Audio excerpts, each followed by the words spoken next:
Hey team, Andre from High Performance Academy here. Welcome to another one of our webinars. Today we're going to be diving into stage injection on the Adaptronic Modular Series ECU, which is what we've got fitted to this FD3S, one of our project cars. We have been trying to get up and running with this to do some webinar as well as some course content for quite some time, and just like everything else, probably your own projects as well, this one's taken way longer than it should have. We actually got the car up and running probably a few months ago, back around about the time New Zealand went into lockdown, and then once we got out of that, we ended up being pretty busy building our SR86 race car, so the poor old FD3S has taken a bit of a back seat. But for all of you rotary fanatics out there, you'll be pleased to know that we will be having a full Adaptronic worked example added into our practical standalone tuning course very shortly. I'm hoping to get stuck into the filming of that next week. Just a little bit about this car. It is pretty basic. It's a Series 7, and exterior wise it's basically bone stock, which is basically how we wanted it. Really always liked the look of the FD3S, and I don't think it really needs a lot other than maybe a set of wheels to really make it stand out. The engine in it is a relatively low kilometre, completely stock Series 7 13B. Nothing done to it internally, and what we've done is basically optimize the airflow in and out of the engine using a Borg-Warner EFR 8474 with a full turbo source turbo kit. I've talked about that in some of our pre-shows in the past, but that's probably a fair while ago now. This consists of an investment cast stainless steel exhaust manifold, twin turbo smart 40mm 38mm, some wastegates, two of them, and it's also been set up with a full V-mount radiator and intercooler setup from Vinifab up in Christchurch. If you've been following us for a while, you'll know that Vinifab also have played a pretty big part in the fabrication work on our Toyota 86 as well, so really thankful for all of their efforts. Fuel system wise, we're running CJ Motorsports in-tank pump holder with twin Dishworks pumps, given that we are expected to run this on some E85 in the future. I also run CJ Motorsports fuel rails as well, converting those to top mount with ID 1300 and ID 1700 secondaries. So nothing particularly crazy. One of the things obviously being that the engine is stock, a little bit mindful of the maximum amount of power that we want to make out of it, and we'd sort of targeted around 400 wheel horsepower. Depending who you talk to, that could be considered optimistic, it could be considered incredibly safe, but we're pretty comfortable with what we're doing with it. That for the time being, 400 wheel horsepower with a pretty conservative tune should be pretty reliable. In the future, we may look at building an engine for it and actually letting the 8474 turbocharger show us what it's capable of, because right now it is only just barely ticking over, which you'll see as we move further through this webinar. So the Adaptronic and stage injection, we'll get into that shortly. First of all though, an update on our SR20 SR86 build, and if you have not been following our build series on YouTube, please make sure you do so. Get out from underneath that rock, and right now we'll just head across to my laptop screen. If you didn't catch the latest update, which was dropped on Friday, go check that out. This is what a lot of people have been waiting for, which was the full power tuning, and we also got some track testing in there as well. Unfortunately, as part of that track testing, we did uncover a few issues which I addressed in our last pre-show, which ended up causing us a few headaches when we got to Tonga for the first round of the championships. Basically issues around cooling, which ended up with damage to our cylinder head. Not ideal, definitely not what we want.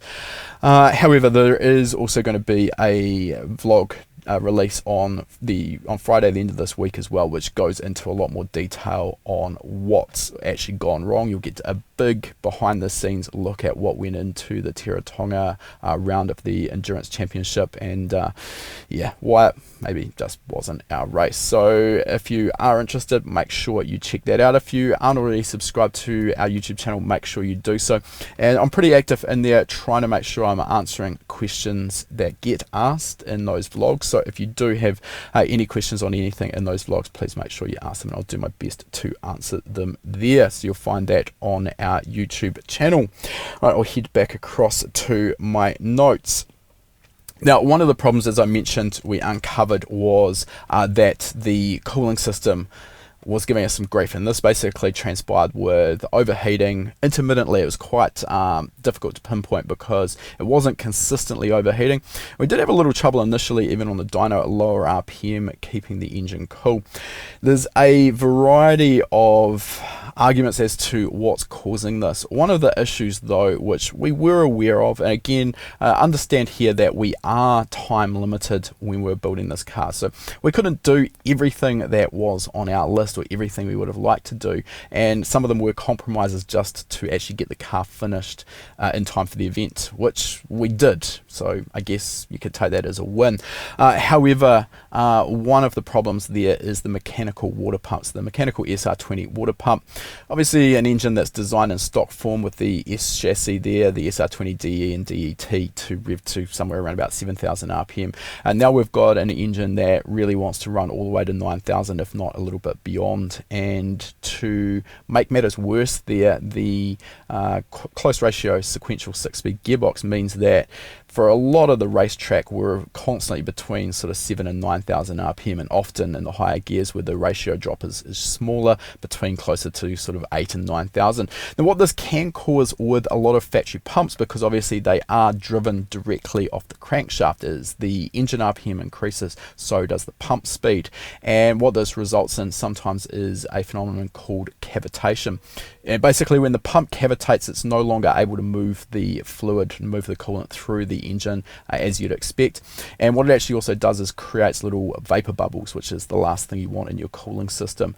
So we were considering that that was an issue, given that yes, we have had a head gasket issue at that first round, or prior to the first round realistically, but given the relatively modest boost levels we are running, there's really no reason why the gasket should have been problematic there. So interesting situation. Anyway, I won't spoil too much of the vlog, which goes into a lot more detail. What I will do though, if we jump across to my laptop screen, this is one of the modifications we made between the first round and the second round, which was to get rid of the mechanical water pump, and instead we fitted a Davies Craig 150 litre per minute electric water pump. So this gives us complete control over the flow. Davies Craig make their own controllers. Obviously in this little Instagram here I'm likening the turbocharger to the water pump, because essentially they're both made to move in case of the turbo, obviously air,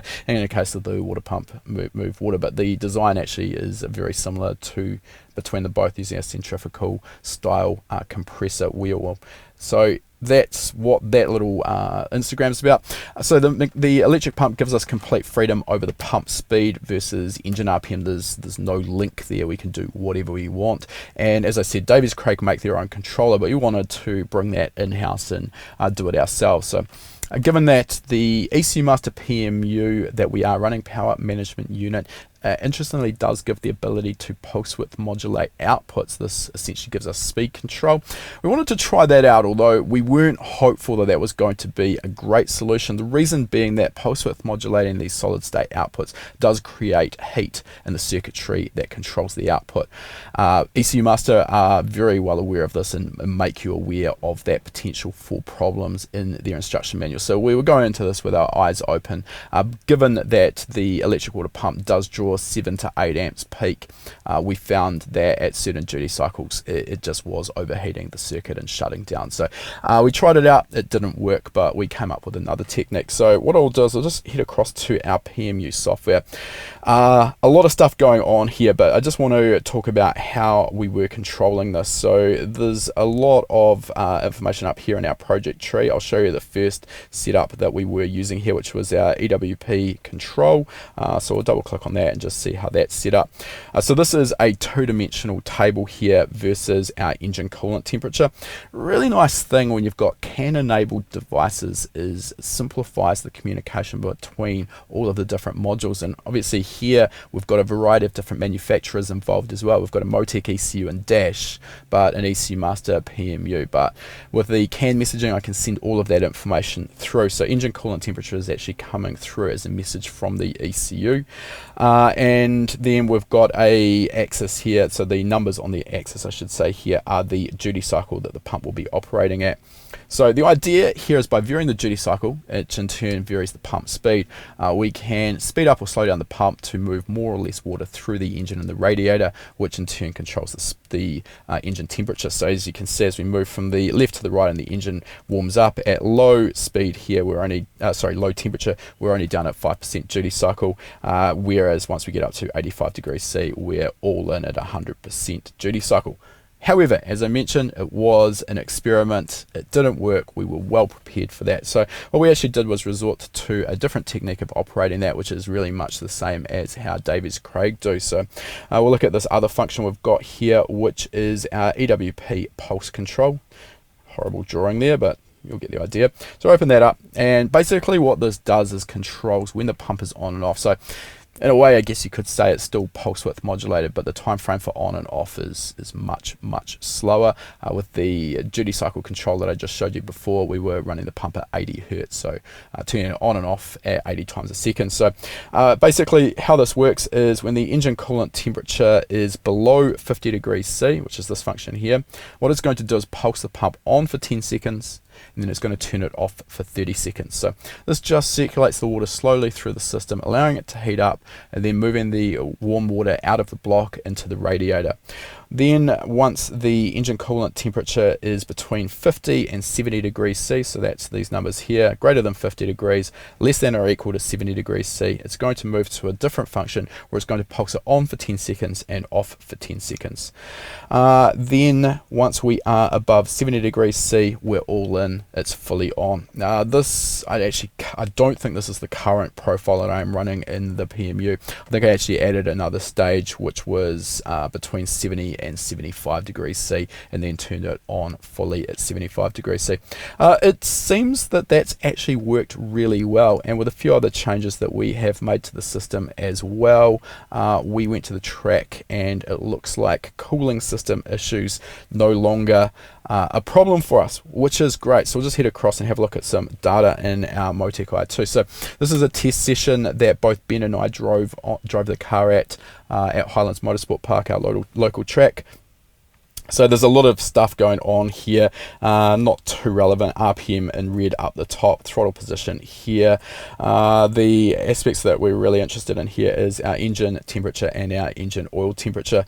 So you can see this particular lap here, lap 7, which I think was the fastest of the session. We are 83 degrees C engine coolant temperature, 111 degrees C our engine oil temperature. The boost pressure at this point, if we look, is this is absolute pressure, so around about 90 kPa positive pressure, so around about 13 psi, so not really leaning on it too hard, but everything was looking good. The car is an absolute rocket ship.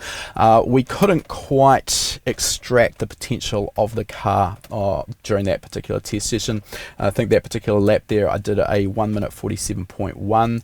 The fastest it's ever done in a race was a 45.4 or thereabouts, but that was with everything up to temperature, a nice warm day where the track was really sticky. We also had the ghetto aero on the car and it was giving it a lot more grip, so we were there on a day where it was basically just above freezing. It's very difficult to get heat into the tyres, and even then they really didn't have the grip that we wanted. Also obviously at the moment we are down on aero, so just to put it in perspective, around about 8 kilometers an hour faster than the V8 into the braking zone for the bus stop, which is the fastest part of the racetrack. So 8k faster is a lifetime. That's a hell of a lot of extra speed.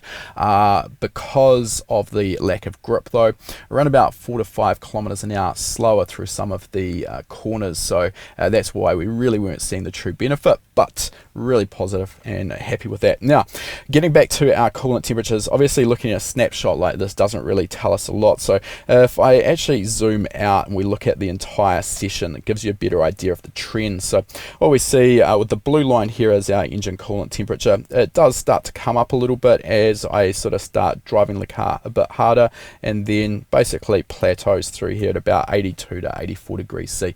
absolutely fine with that. Likewise, we came into the pits, did a driver change around about here. Ben went out. Obviously at the start of that session, temperature's a little bit cooler, 81 for oil, 74 for coolant temperature. It comes up again, and we can see that once Ben's into it here, we're still sitting around about the mid to high 80 mark, so nothing particularly concerning there. However, one thing that we still really don't have a lot of proof on is our engine oil temperature. So that's our orange trace. So we can see here with my run, starts out really low and comes up, and I think I peaked at about 120 C, then did a sort of a cool down lap and it drops away a little bit.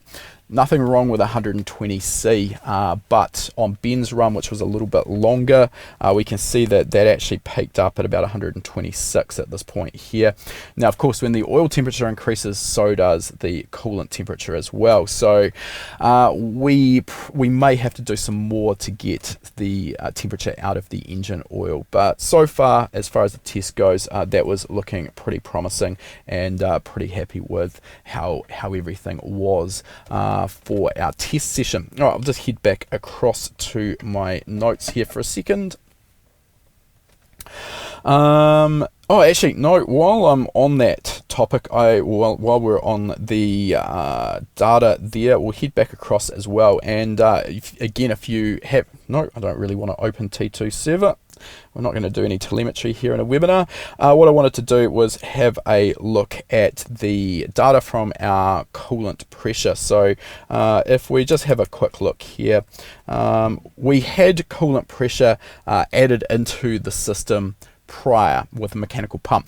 However, in a really big oversight, where we actually located the sensor was on the suction side of the pump. So basically at higher RPM, we weren't seeing a true indication of the pressure in the system. So we've got that up and running now, and we can see our coolant pressure. This is in KPA. We've got a 100 KPA cap on the cooling, on the radiator, I should say. So once we actually get into the things a little bit here, we can see that the coolant pressure actually does move around quite a bit. So if you haven't seen coolant pressure data before, it's quite interesting how much it actually changes as you go through a lap. But the promising thing, if again I just zoom out a little bit and get an idea of that whole session, we can see that the trend here, probably shown once the car's out on track and being driven reasonably hard, is the coolant pressure sort of up and down a little bit, but always staying below the 110 kPa, I think it actually was, that's the relief pressure of the cap. So what this means is that our head gasket is sealing tight, it's doing its job.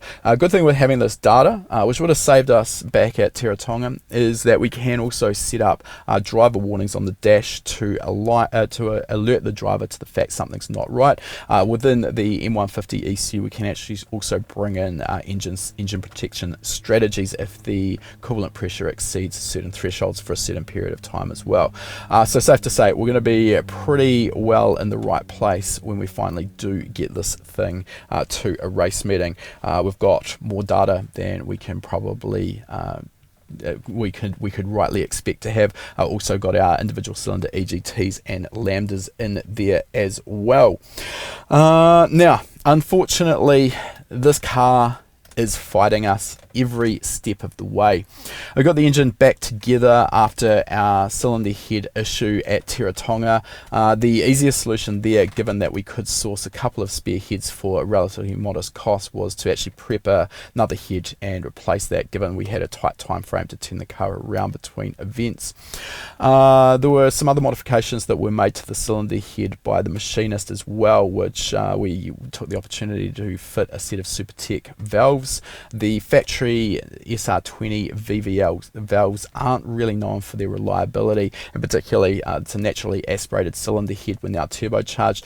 The exhaust valve reliability was a big concern for us, so we went to an Inconel Supertech valve, which should safeguard us for the future. That head actually seemed, for no real obvious reason, to actually show us quite a lot more power at the same boost. We were up around about 40 to 45 wheel horsepower at the same boost compared to the first cylinder head, and given that this isn't ported, so just some relatively minor changes, it's quite surprising in a good way, but did sort of leave me questioning things a little bit, given that really the power gain that we had seemed a little bit disproportionate for the level of changes we'd made. So anyway, it is what it is, and you're never going to be unhappy when the engine's making more power than you're expecting. Most often you're in the other category and you're chasing your tail, trying to figure out why it's not making as much power as it should. Anyway, we found another issue. So this actually happened during this test session that you've just seen the data from. It was all good during my session. When Ben went out on track, we ended up with another problem. I didn't know about it at the time actually, but once we got the car back to the workshop, unloaded off the trailer and drove it into the workshop, and it was pretty apparent that there was a reasonably loud ticking noise from the cylinder head. It didn't really sound ideal, definitely not how it was when we headed to the track. So we pulled the rocker cover off and had a look, and if we jump over to my laptop again, this is what we were facing, which is obviously not what we want to see. What it should look like is this little guy over here. So this is the rocker arrangement in the VVL cylinder head. It's a shaft mounted rocker. Can't really see them too easily, but that's what these little guys up here are. This is essentially Nissan's take on Honda's VTEC. So it uses a 3-lobe cam with a hydraulic mechanism that uses engine oil to lock in this center rocker at higher RPM. We're locking that in at about 6,750 RPM. So this is a mechanical system. There is no hydraulic lash adjuster, and the lash is set with this little shim here, which goes between the stem of the valve, that's what you can see right here, and the underside of this rocker here. So what it's done is it's spat out one of the shims on this particular cylinder. This is the exhaust side, and you can see we're actually pretty lucky because Ben did most of his session with that shim missing, and the rocker has been smashing down on the retainer there. We're probably incredibly lucky that we didn't end up dropping a valve. Interestingly, this was actually apparent, but not overly so in the data. While Ben was out on track, Tim, our racecraft race data engineer, and I were poring over the telemetry, watching everything. Obviously, given the issues we'd had previously, we were more interested in our coolant temperature, our oil temperature, diff temperature, gearbox temperature, etc. But Tim had set up a data page in the T2 telemetry which showed the 4 EGTs, and I noticed that number 2 cylinder was just very slightly higher than the others. Not enough to be alarming, and our peak EGT was somewhere in the region of about 750 C. So still incredibly cool. Nothing to be noteworthy or raise alarm, but I actually mentioned to Tim, hey, that's a little odd. Look at EGT on number 2, it's just a touch high. We better look into that. And this is, in a roundabout way, is what's caused that. So yeah, not obviously what we wanted to see. We did actually find another issue with this as well. So this here is what everything should look like. So we've got the shim here, and you can see it's sitting just a little bit proud of the lip of the retainer there. So what this means is that the rocker is going to operate on the shim, and it's not going to end up touching the retainer. On 5 of the 8 valves on the exhaust side, I actually found, and it is a little tricky to really see this, it's hard to capture in a photo, we actually saw this situation here, which is where the shim was actually recessed down inside the lip of that retainer. What this means is that the rocker arm's actually going to end up operating on the retainer, and again, pretty difficult to see, but it's actually showing quite a lot of wear on the retainer there. Now, machining problem, obviously it wasn't picked up when the machinist set this head up and shimmed it. Ultimately though, I actually have to take responsibility for this. We have a saying here at HPA, trust but verify, and ultimately, I've said this all along with our engine building courses, it's always the responsibility of the person who is piecing the engine together to check and confirm every single aspect and be comfortable that everything is how it should be. In this case it isn't, but I overlooked that, so I'm going to put my hand up and take the blame there. Easy to do, unfortunately, when you're working to a really tight time frame. Another issue that does cause this quite often, which needs to be understood as well, is using a ignition cut for the likes of a gear shift. This will actually often cause that, particularly on turbocharged engines. It sounds cool because you get that big crack through the exhaust on the upshift as the ECU cuts the ignition. But what that does is it pours unburned fuel and air from the cylinder straight out into the exhaust, where it's going to ignite on the hot exhaust system or turbine wheel. And what that can do is it creates a pressure pulse or spike in the exhaust system. That, because of the turbocharger basically being a blockage in the system or a restriction in the system, can be enough to pop an exhaust valve back off the seat. So with a hydraulic lifter, this will show up as the lifter pumping up and you lose all compression. On a shim style like this, it can end up punching the shim off the valve. So that's something to note. We'd purposely changed from a ignition cut to an ignition plus fuel so that we were preventing that. Anyway, a little bit more diagnosis still required on that front, but yeah, not ideal. This car, as I've said, it's fighting us the whole way. We are now taking a bit of a breather and we're going to regroup. Basically, we've missed 2 of our 3-round series. So what we've decided to do here is basically take a bit of a breather, regroup and finish the car completely. As is quite common when you are working towards tight time frames.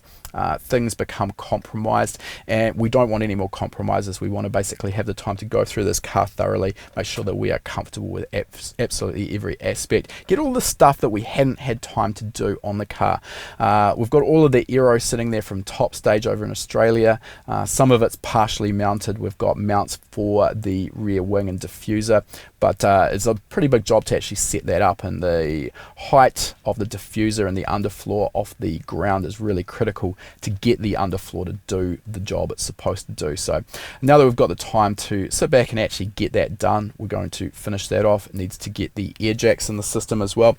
Something I'd actually ordered back months ago as well finally arrived. This is a TiAL Sport stainless exhaust housing. This now, frustratingly, is a little bit unnecessary. Originally, we were running a 1.01 AR cast exhaust housing from Garrett with our GT3076R Gen 2 turbocharger. The 1.01, nice free flowing exhaust housing, but proved to be quite laggy, which is pretty much to be expected on a 2-litre engine. So back at the time we first dynoed it, I'd actually ordered one of these, which is a 0.84, so drops the AR on the housing, tightens up a little bit, should increase spool up, maybe with the sacrifice of a little bit of top end power. Other advantage with the TiAL housing is that it's stainless, so it's not going to rust. Probably not that relevant, but it is an aspect. They are also thinner in the wall, so lighter than the factory, the stock Garrett housing, and arguably a better internal profile for improved flow. We'll see. Anyway, given that we damaged the turbocharger at the first round, the only solution we had to get the car back up and running in time was to actually buy another GTX 3076 Turbo. This one came with a 0.83 housing, which is pretty much ideal. We've got this now, so we might as well use it. So it's probably going to be a good opportunity to get a little bit of data and see, does the TiAL housing actually improve spool over the Garrett housing, and how much weight do we really drop? So we're all about data. Give us the opportunity to get some solid real world data on that. On the other note as well, if we jump across to my laptop screen again, the car has also undergone a reasonably big change in the looks department. It's obviously been black the whole time we've owned it, and we had planned to rebrand it for our Earnest Workshop clothing brand as a bit of a sponsorship deal there, internal sponsorship. Hey, we're sponsoring ourselves, but someone's got to do it. And this was the concept that Ben came up with. We had hoped to get that done prior to the first round, but the reality of having the car out of action for a couple of days while it was wrapped just wasn't possible. So we got it wrapped between round 1 and 2. I personally think it looks great. I was a little bit apprehensive when Ben showed me the original design sketches, renderings, but yeah, I really do think it's come out great. Not 100% sold at the moment on the red wrap on the headlights. Yeah, don't know. That might or might not stay. But yeah, there you go. If you are wondering what is Earnest, Earnest is our clothing brand, as I mentioned. So this has been around for a fair while now. It was actually started a number of years ago by a friend of ours up in Auckland. He got the business up and running in conjunction with Nigel Petrie, who was a brand ambassador and designer, You may know Nigel from Engineered to Slide. We've also partnered with Nigel on the ETS Online Fabrication School. And Joel, who started Earnest, decided he wanted to go in a different direction. So the business had basically been parked up for a number of years. I'd always loved the product. I actually sponsored Joel and his brother Adam, who were both into drifting, back through my old shop, and I really loved the Earnest brand back then. I was a little disappointed we couldn't actually purchase the product because they'd basically changed direction. Anyway, long story short, opportunity came up to purchase the Earnest clothing brand and bring it back, and Ben and I, in conjunction with Nigel from ETS, thought this was a great opportunity, so we purchased that back last year. Got our first shipment of clothing, which kind of got delayed a little bit with COVID, but relaunched back in July, and we've got at the moment we've got workshop overalls, really good quality workshop overalls, also fabrication aprons. We've also got pants and jackets, and the usual obvious, the tees as well. You can check out Earnest online at Earnest Co. I should probably really know the website for Earnest. I'm going to actually find that for you so that I don't look like an idiot, and that way you will be able to have a better look at all of the products that we've got there. The other thing with Earnest is that we will be bringing out a range of other products. We've seen demand for other fabrication clothing as well. Right, there we go. earnestco.com. Check it out, and we'll just go across to my laptop screen again. This is basically what the website looks like, and there's some of the products. I've actually been working today along in the hardened overalls, which has been working out really great. So yeah, if you're interested in some high quality workshop clothing and you want to look stylish while you are working on your car, check out earnestco.com. Give you a little bit long here in this pre-show, so I'm going to wrap up with the last item here which I want to talk about, which is our latest giveaway. We have partnered with the team from AiM Sport, and they have given us one of these AiM MXP 6-inch full color TFT dash logger displays. Really awesome addition to any car, be it a road car or a dedicated race car. It is a dash display as well as a logger. Really easy to get information into the AiM MXP. There's a variety of different options. First of all, you can wire sensors directly into it. It actually uses a pair of Autosport connectors on the back for reliability. You can wire sensors directly in. The AiM product range as well provides a fairly extensive list of CAN expansion modules, which makes it really easy to just buy AiM specific sensors and modules, and then they're just basically plug and play. Another option is to bring data into the AiM MXP via CAN, so you can bring that in from your existing factory ECU or aftermarket standalone ECU. Just about anything that's popular is supported. Really flexible in the way you can set up the display pages, basically unlimited options there on how you display your data. Of course, you've got the ability to log. You can use GPS for track mapping, and then analyze that in AiM's own data analysis software, giving you a lot of power and flexibility to improve your lap times. On top of that as well, you can also set up driver warnings, which are a really good way of protecting your engine. So essentially, if anything goes outside of the sort of realms of what you're happy with, you can end up bringing up a warning to alert the driver to that. Of course, on top of the driver warnings, there's also the ability to have a controllable shift light module at the top as well. So on top of that, we are also including our HPA suite of tuning courses, maybe not specifically related to a dash logger, but it's still going to expand your range of skills and capabilities when working on your own car. The entire package deal there is valued at over $3,500 US. That has just gone live, and there are 15 days left to get your name into the draw. It doesn't matter whereabouts in the world you're joining us from, we will ship it anywhere, so don't think that you are going to miss out. If we head across to my laptop screen for a moment, this is the link you can come through to. I'll get Scott to drop that link in the comments so you can follow that at your leisure. There are also a few other tasks that you can complete there to get further entries into the draw. So absolutely free to get involved, and it is an amazing prize. All right, that has gone super long for a pre-show, so I'm going to finish up there. Give me a moment and we'll get started with today's webinar. If you like that video, make sure you give it a thumbs up, and if you're not already a subscriber, make sure you're subscribed. We release a new video every week. And if you like free stuff, we've got a great deal for you. Click the link in the description to claim your free spot to our next live lesson.